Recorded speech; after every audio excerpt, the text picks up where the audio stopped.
Mark Rogers TV with more college football previews. This time Syracuse 2012 and the Orange coming off a 5-7 campaign.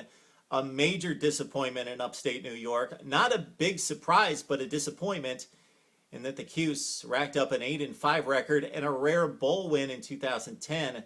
But head coach Doug Marrone was unable to maintain and capitalize on the momentum. So all that hope and optimism going into last season is now dead in upstate New York.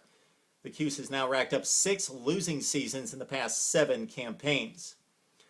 On to 2012, and one of the bright spots on the roster, quarterback Ryan Nassib, now a senior, 62%, 22 touchdowns, 9 picks. He's not spectacular, he's not elite, but he gets the job done. He's mature, he makes the right throws, and has done well considering the lack of talent around him. And some of that talent gone at tight end and running back in particular, with Antoine Bailey, 1,000-yard rusher, gone to be replaced by running back by committee.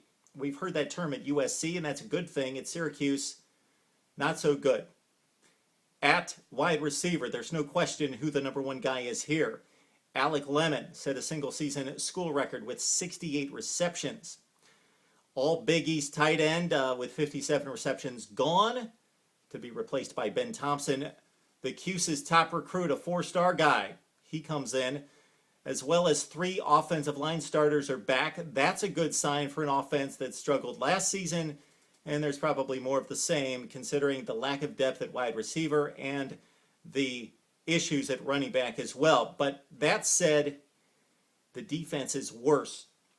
98th in pass defense last year, giving up 258 yards per game, 28 sacks. That was last in the Big East, and the best pass rushers gone. The top 2 players in terms of production and potential, we've got Marcus Spruell at linebacker, 73 stops. He was hurt in the offseason, but he should be back and ready in the next few weeks. And we've also got linebacker Syracuse Diabate, who Syracuse insiders say is all over the field during spring and summer drills and making a lot of plays in the backfield. He is explosive, and he's a playmaker. All right, the Cuse schedule is brutal.